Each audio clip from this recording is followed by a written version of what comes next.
Hi everyone, here's a very late in-depth look at Imola. I feel over the course of the race week I've actually learnt the track to the point that I can do a decent guide for it. This is just in a private test session in default weather, low track usage.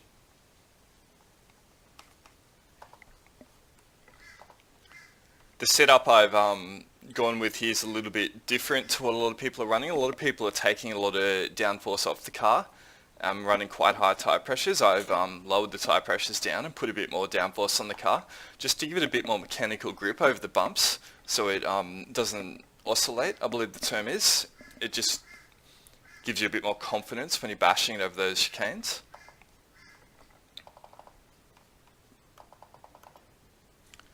Quickest lap is a 39.0.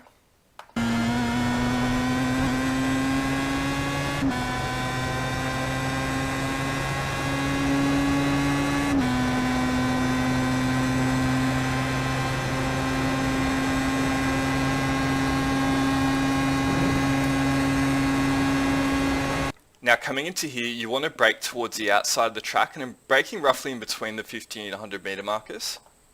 So you're getting the car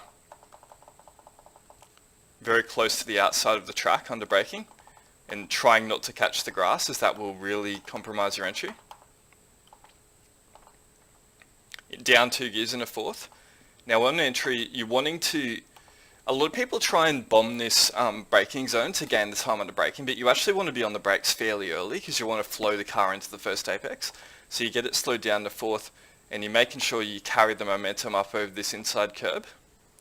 Then get quickly back in the throttle and turn it into the second apex. Then push it out wide. Now you don't really need to, but I just like to shorten the track a couple of meters through here, gauge you a few hundred, so get right close to that inside bollard. Just push it out. Now when you're coming into this first corner, if you're too late in the brakes and you're offering to correct the car or turn it into aggressively, and you miss this inside apex, then this whole first segment's sort of destroyed. You're turning in too late and you're having to overcorrect it to get to the next apex. You often clip one of those big bollards and either break your wing or cost yourself plenty of time. So just 3 clean apexes.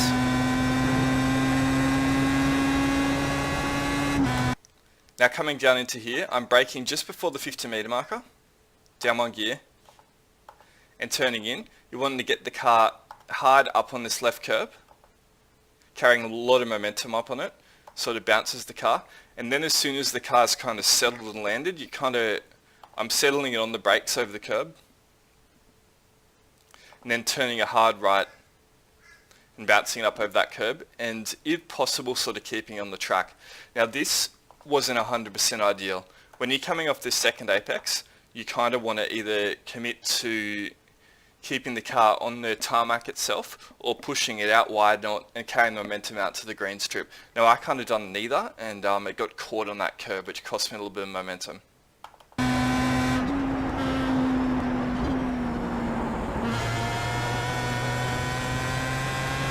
Now here you're wanting to brake after the 50 and down 2 gears.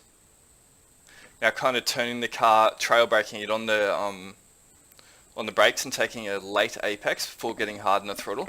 You don't want to push it too wide out in that grass, or else it can slide the rear wheels a bit and you're off.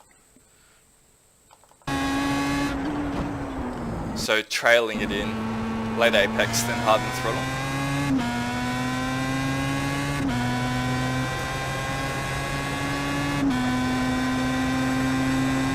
Now coming up through here, you're wanting to go brake well up to the 50 meter marker and go down 1 gear, and again quite a lot of steering trailing with the brakes still on.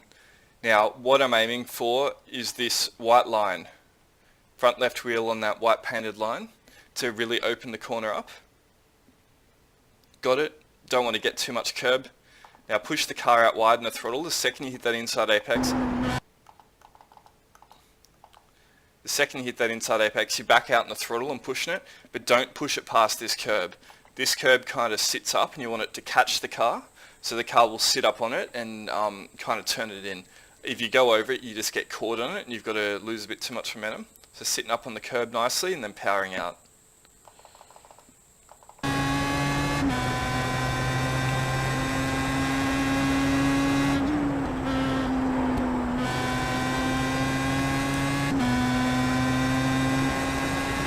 Now coming down through here, I'm not wanting to take too much of a sharp line. Now I've got a reasonable amount of understeer baked into this car, so I'm turning it in and knowing it will understeer wide of the apex. If you focus on getting it a little bit too close to that inside apex, I find as it's moving out wide, the car will get a bit of a snap, and if you just have to correct it for that 1 second, you can't quite get it settled on the brakes, and which will compromise your turning up the hill, and you'll probably run wide at Aqua Minerale, I believe it is, and get an off track. So it's gone in, I'm settling the car on the brakes, I'm kind of trying to settle down in the third. So you want to go down 3 gears,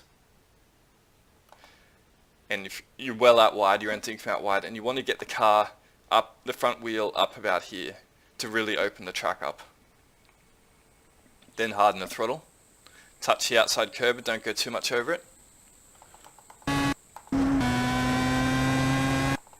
You don't really want to hit the inside apex when you're going up that hill. It can bash the car out wide.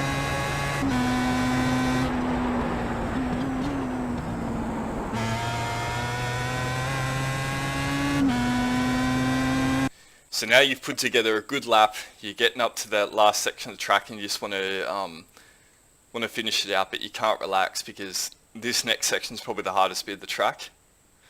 You've got to brake at just slightly out or after the 50 meter marker and be really careful on the braking. Don't unsettle the car, don't get the brakes locked, just kind of keep it fairly flat.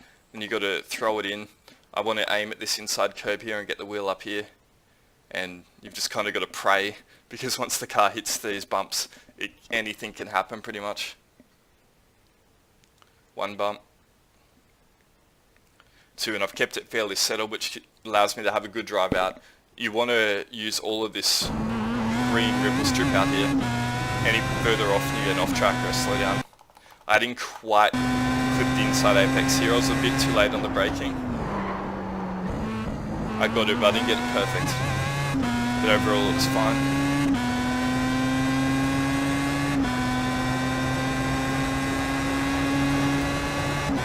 Another difficult bit of the track. I'm wanting to brake around the 50 meter marker. So you're on the brakes at the 50, down 3 gears. Now on here you want to get the car up and over this inside curb to really open up the corner. Done that, didn't bounce it too much. If you bounce it too much, you're off into the gravel. You carry the momentum out onto this outside ripple strip, which you're allowed to be on, trying to settle the car.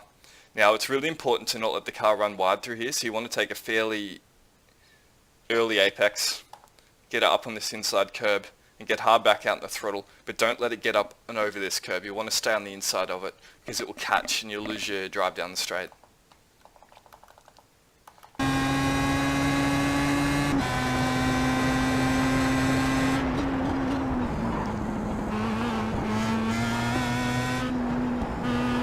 Kind of driving basically off the track all through there. It's a fun little sequence of corners, because if you get it a bit too far hard in on the brakes, the back end will kick out completely. You got to correct it or keep it on the track. There's a lap.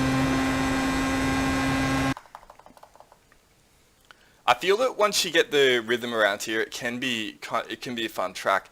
I kind of prioritize getting a car that's nice and stable around here, as opposed to one that can do like a monster 1 lap, but you're going to be struggling with the rear end. This car's a bit towards the understeery side, but it just gives you a bit more confidence over the consistency of the race. And I haven't had any races here where I've made an error in qualifying or spun off in the race or anything like that. Just consistent, smooth flowing laps, which is what will get you results here, because everyone else is just making mistakes left, right and center. So if you can just be consistent, you'll gain positions.